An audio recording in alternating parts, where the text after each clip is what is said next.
You ask, why private money?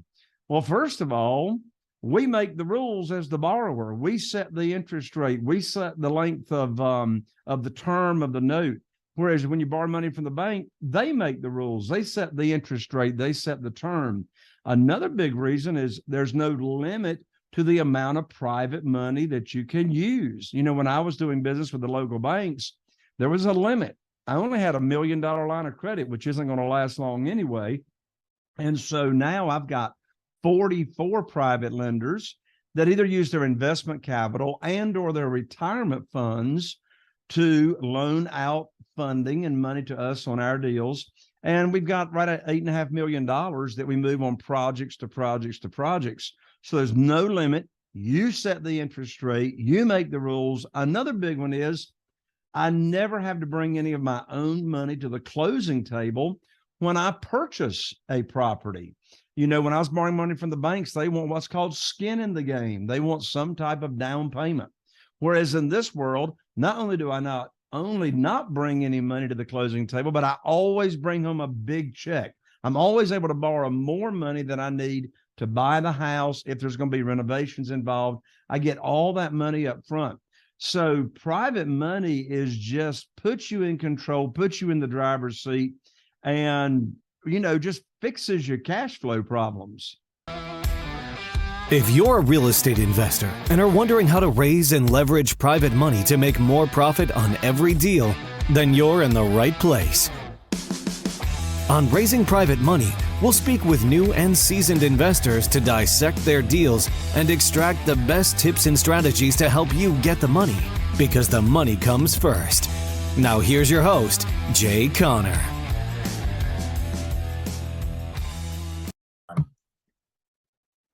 All right, everybody, welcome back to another episode of the Discovering Multifamily podcast. I'm one of your hosts, Anthony Scandariato with Red Knight Properties. And today we have a special guest here with us, Jay Conner. And Jay's been around for a while. He's been buying and selling homes since 2003 within populations of only 40,000 people. So kind of mid-sized markets with profits averaging around 71,000. And that's an exact number. He's rehabbed over 450 houses and been involved in over $52 million in real estate transactions. And for the past 7 years, he's pretty much automated his 7-figure income business, where he works in his business less than 10 hours per week. And he's a consultant, and he's, you know, a national speaker. He's the best-selling author of Where to Get the Money Now. We could talk about that a little bit, but Jay is kind of known as a leading expert in private lending, marketing, and business development. So we're going to kind of focus on what's private lending, how does that, you know, relate to real estate? You know, how do you find private lenders? What exactly does that even mean? Why would you even need a private lender, you know, versus a traditional lender? So definitely going to get into some of that. And what asset class in real estate is this really utilized for? So yeah, thanks for coming on the show, Jay. Absolutely, Anthony. Thank you so much for inviting me to come along to talk about my favorite subject, which is private money. Yeah. So what are your top reasons to use private money in real estate? Well, the list is very long. I can tell you the first 6 years that I was investing in real estate here in Eastern North Carolina, I relied on institutional lenders, you know, just the local banks, et cetera. And myself, along with everybody else in the world, you know, banks stopped lending to real estate investors in that time period. And so I knew I had to find a better way and a quicker way to fund my deals. And so I learned about this world of private money and private lending. Well, first of all, a private lender, we're not talking institutional money. We're talking about getting funding from individuals. And you can use this same money for commercial deals. You can use it for single family houses. I focus on single family houses here in Eastern North Carolina, but it's all the same money. We just structure the deals differently, depending on whether it's a single family house or say it's a commercial deal, such as an apartment complex. But you ask, why private money?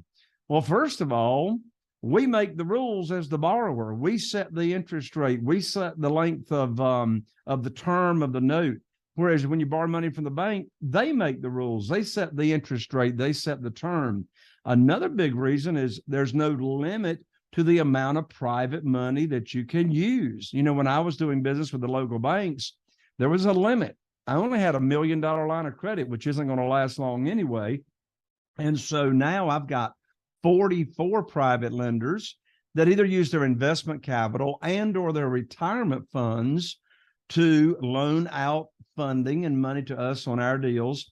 And we've got right at $8.5 million that we move on projects to projects to projects. So there's no limit. You set the interest rate, you make the rules. Another big one is I never have to bring any of my own money to the closing table when I purchase a property. When I was borrowing money from the banks, they want what's called skin in the game. They want some type of down payment. Whereas in this world, not only do I not bring any money to the closing table, but I always bring home a big check. I'm always able to borrow more money than I need to buy the house. If there's going to be renovations involved, I get all that money up front. So private money is just puts you in control, puts you in the driver's seat, and, just fixes your cash flow problems. Yeah. Yeah. So when you're talking about private money and you're taking out, as a borrower or even sitting in the, the lender's seat, which you drive, is this really more used for shorter term type of financing, or do you have different products for different situations? Talk to us about that.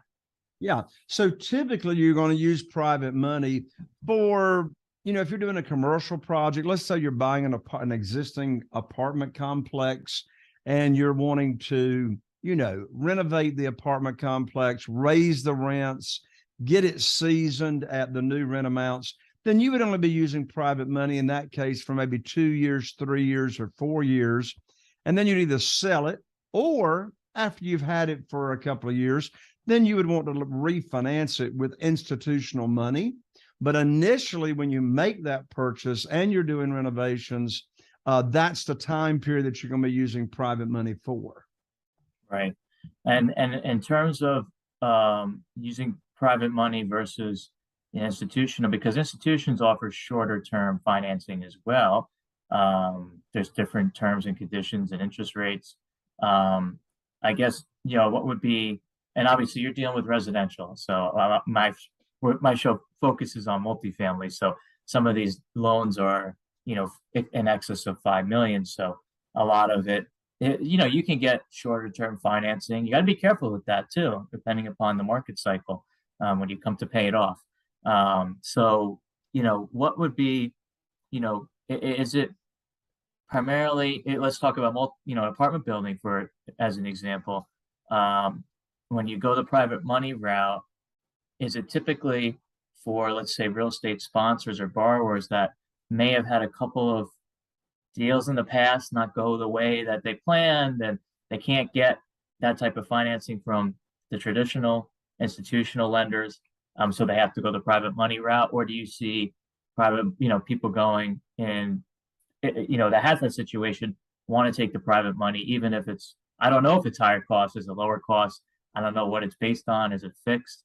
What what do you usually, tell your clients that have, been in that situation?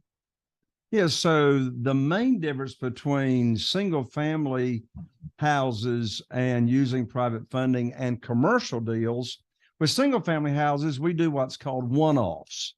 So what a one-off is you have a house, you have a property, and you have a private lender or maybe a couple of private lenders that are funding that particular deal. In contrast that to commercial, then we're going to do what's called syndication, right? So we will, as the borrower, we will create a fund, right? And whereas with a single family house, we borrow secured money, we're going to back that note with the real estate that's being purchased with either a deed of trust or a mortgage.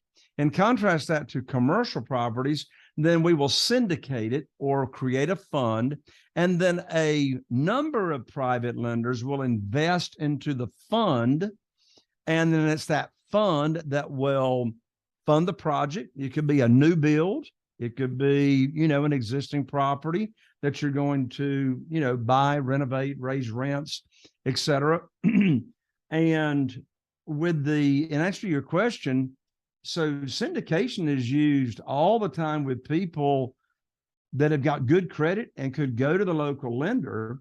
But again, when you are creating a fund and you're syndicating the raising of the funds, then again, I mean, do you want the bank to make the rules that you're borrowing from, or do you want to make the rules that you are creating for the fund to have your investors invest in?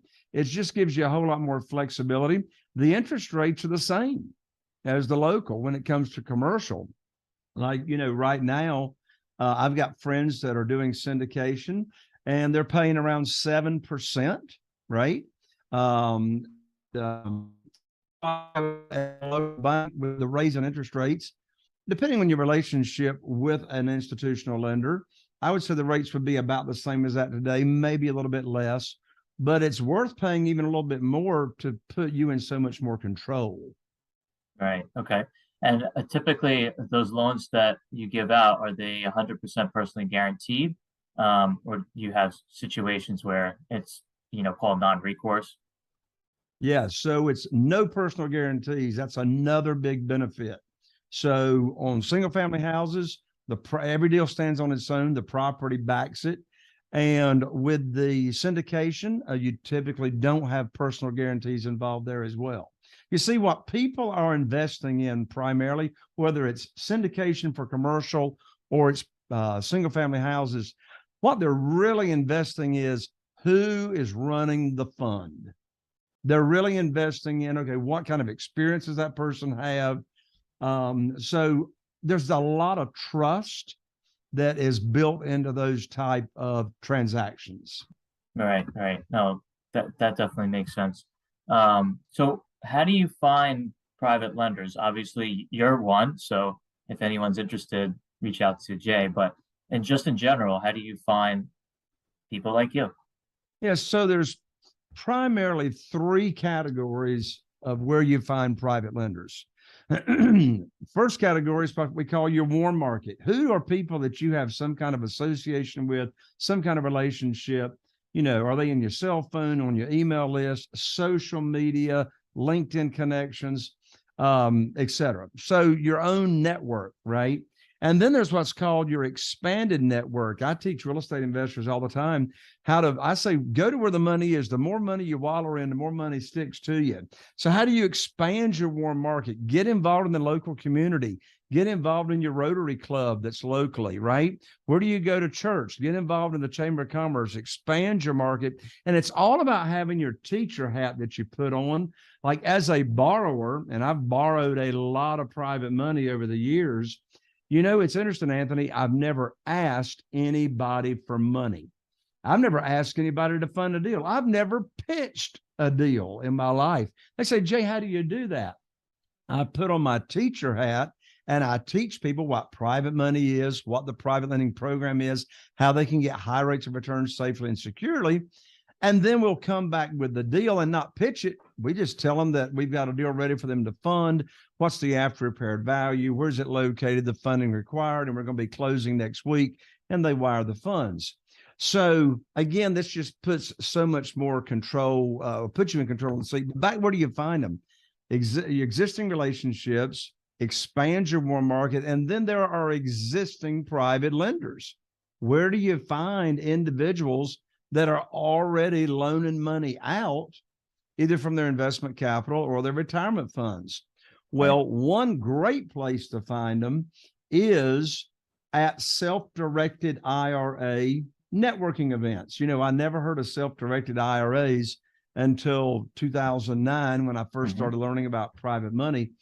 And, that's a really, really important, that's an important thing to understand. A self-directed IRA company is an IRS approved institution that allows people that have current retirement funds to transfer over to a self-directed IRA company from either, it could be a 401k, could be a pension, could be, retirement funds that are in the stock market. And they can transfer those funds over to a self-directed IRA company. It's also called a third-party custodian, penalty-free, tax-free, and they can loan money out on these types of deals as a private lender. And the returns they get, there's no limit to them. Depending on the type of retirement account they've got, it's either tax deferred or it's tax free. So back to your question, where do you find private lenders? Well, 70% of people that have a self-directed IRA account are looking to loan money out to real estate investors. In fact, I just went to a networking event a few weeks ago. There were over 700 people there with retirement accounts at this particular company's event, looking for real estate investors to loan money out. Now, I have put together what's called the private lender data feed, and that's where my clients can go into the data feed and search by zip code. We get every private lender loan that's closed in the nation every month with the private lender's contact information. Now, when I started out, Anthony, I hired my real estate attorney's paralegal to search local public records at the courthouse, looking for individuals that are loaned money out backed by real estate. Well, in this small area, in 90 days, I only found 2 people. So I knew there had to be a better way to locate these people to fund our deals. So that's why we put the private lender data feed together. So again, it's your own network. It's growing your network, getting involved with self-directed IRA companies. They have virtual events that you can attend and networking as well. So that would be in the category of existing private lenders. That's really interesting. Yeah, we deal with a lot of IRA clients of ours, but not on the lending side, on the equity side. So it's interesting to see that there's a dual facet to that. So can you talk about when you're, like you mentioned, you kind of talked about, okay, IRA clients, and then, and then I love the education piece, because when you educate, you're not selling anything. You're just, like you said, educating. And if you have a deal that comes up and they want to, lend with you, then that's great. If not, no big deal either. So I kind of love that approach. But that seems, the education piece for you, is that your most effective method for, getting your deals funded when they come across your desk? Absolutely. The worst time in the world to be raising private money is when you need it for a deal, right? I mean, I've got some friends that teach, and it drives me crazy. They'll say, oh, go get the deal under contract. Go get the deal under contract. The money will show up. I'm going, where? I mean, is it going like rain out of the clouds or whatever? So again, as you just said, the teaching aspect of this program, and you inform people how they can earn high rates of return safely and securely, how they can use retirement funds, investment capital, et cetera. We actually also teach what's called arbitrage, or leveraging assets. How can you as an individual borrow against your whole life insurance policy and now get a return on that money when you're loaning out money from the insurance company? Or they can use equity lines of credit and they can leverage that. So yeah, the teaching aspect, I say the money comes first. Teach people about this opportunity of being a private lender, and then they tell you how much they got to work with. And then as soon as you can, you put their funds to work on a deal. I love it. I love it. So speaking of education, you run a YouTube channel, right? Real Estate Investing with Jay Connor, and you have some other platforms. So how can my audience find those platforms, and what are they? Sure. Thank you, Anthony. Well, first of all, I'm so excited about the Private Money Guide that I just recently finished writing, and it's downloadable for free. And the guide is called 7 Reasons Why Private Money Will Skyrocket Your Real Estate Investing Business and Help You Build Incredible Wealth.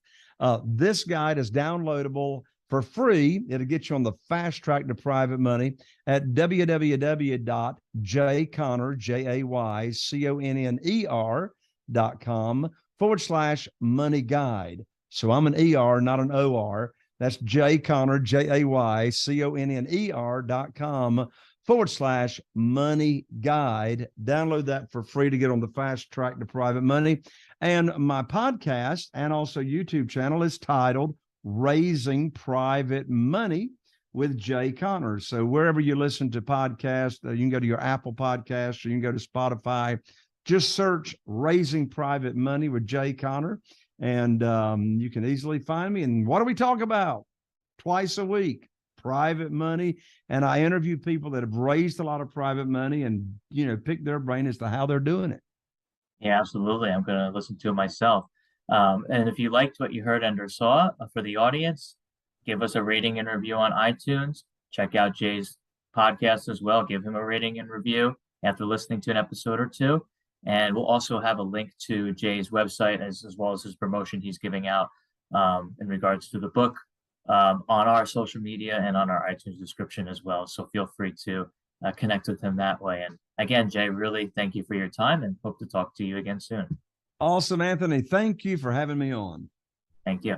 Are you feeling inspired by the knowledge you gained in this episode? Then head over to jconner.com/moneyguide. That's jconner.com/moneyguide and download your free guide that shares 7 reasons why private money will skyrocket your real estate investing business right now. Again, that's jconner.com/moneyguide to get your free guide. We'll see you next time on Raising Private Money with Jay Conner.